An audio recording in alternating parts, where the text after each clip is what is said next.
Hey, think about the last email you sent, or maybe that file you just uploaded. You probably think, okay, I just sent the message, just the doc, right? Well, surprise, you sent a whole lot more. Today, we're going to pull back the curtain on the secret life of your data. We're talking about all the hidden info that tags along with everything you do online. So, what's your data secretly telling everyone? I mean, really? That's the big question, right? And it's a question that modern security systems are obsessed with answering. Why? Because that hidden info, that's the key. That's how they stop data leaks before they ever happen. You see, every single file, every message, it has this hidden story, kind of like a digital fingerprint. And to really get how security tools read that story to protect our most important stuff, we're going to break it down. We'll look at it in 3 distinct layers. All right, let's dive right in. First up, we've got layer 1, the envelope. And this is all about getting a handle on something called headers. So what's a header? Well, think of it as the control information for your data. It's not the data itself, not the juicy stuff inside, but all the instructions on the outside. The analogy of a letter envelope is perfect here. It tells the post office where to go, who it's from. But it's not the actual letter, right? Same idea. Okay, this is where it gets really interesting, seeing how this plays out in the real world. Let's just take a simple web request. You've got the host header. That tells any security system exactly where this data is trying to go, its destination. Then there's the authorization header. That's all about identity. Who is sending this? And then you've got the content type header. That one's super important because it says, hey, this is a PDF document being uploaded. So altogether, it's like a complete travel itinerary for your data. All right, let's build on that. Time for layer 2.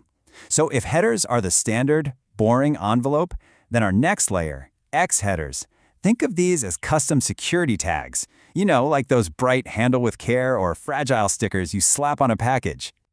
So an X header is basically a custom, non-standard tag that security tools add. Fun fact, the X used to stand for experimental. But these days, in security, it's all about tracking. It's how different security systems talk to each other and pass notes about the data that's flying between them.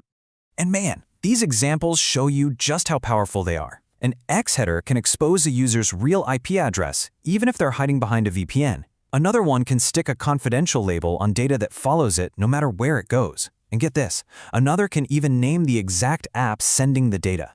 That is absolutely critical for spotting unauthorized software, what we call shadow IT.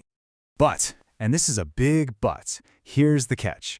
For all their power, X headers have one major weakness.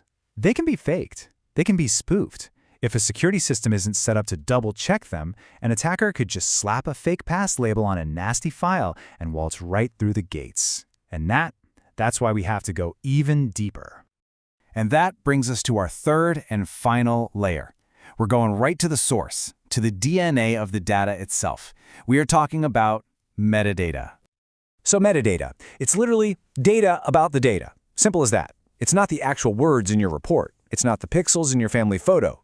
It's all the hidden info that describes the file's history, where it came from, all its properties. The absolute best way to think about it? It's the official ID card for a document. It tells you everything you need to know about it without actually being it. And trust me, this stuff is everywhere.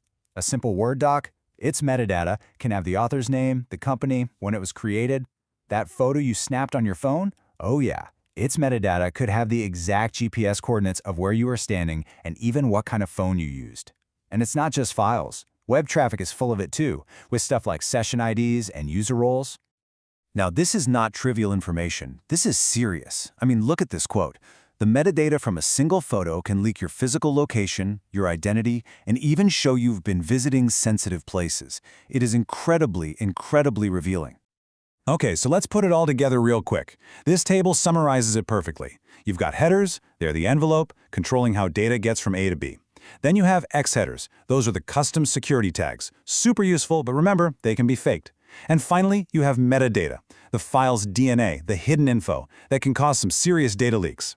Each one has a job, and each one has a risk. Okay, now for the payoff. This is what it's all about. How do data loss prevention systems, or DLP as we call them, use all 3 of these layers together to stop data leaks out in the wild? Let's walk through a few real-world incidents to see it in action. All right, first up, a classic scenario. We've got an employee trying to email a sensitive document out of the company. So the system sees the evidence piling up. First, the header says, hey, a PDF file is being sent. Now, that's not a big deal on its own, right? But then the system digs deeper. It looks into the metadata and finds a classification tag that screams confidential. Boom. The combination of those two facts is the trigger. The DLP system jumps in, blocks the email, and might even encrypt the attachment on the spot. Okay, next incident. This one's a little different. Someone is trying to upload a file to a cloud service from their personal USB drive. This time, it's the X headers that tell the story. One tag says the file came from a USB drive, warning sign number 1. Another one flags the user themselves as high risk. Then the metadata check reveals the author of the document is a company executive. You see how the system connects the dots? It sees a major red flag here and takes immediate, serious action. It doesn't just block the file, it quarantines it and shoots up an insider threat alert. All right, for our last incident, let's get a bit more technical. We're looking at a potential data leak happening through a software API. Here, an X header raises the alarm. It identifies the app trying to grab the data as unknown app. Basically, it's not on the company's approved list. At the exact same time, a scan of the metadata reveals that this data contains customer social security numbers. I mean, that's a textbook shadow IT risk. So the security tool, in this case probably a CASB, doesn't hesitate. It slams the door shut, blocks the API call, and revokes the app's access token. Problem solved? So after seeing how this all works in the real world, it really brings us to the key takeaway. What are the golden rules here? What should every security analyst live by to prevent these kinds of leaks? Here they are, the 5 golden rules. Number 1, never ever trust file extensions alone. A harmless-looking report.txt could easily be malware in disguise. 2, always inspect the metadata. That's where you find the file's true story. 3, you have to validate X headers. Don't let attackers spoof them and trick your systems. 4, correlate everything. The headers, the content, what the user's doing, you need the full picture. And finally, number 5, and this is just good hygiene, strip out risky metadata before you share files externally. It's the easiest way to prevent accidental leaks. And that brings us to the final thought, which really, truly sums this whole thing up. At the end of the day, the content of a file is just one small piece of the puzzle. Any DLP strategy that ignores headers, X headers, and metadata, well, it's basically blind to how modern data leaks actually happen.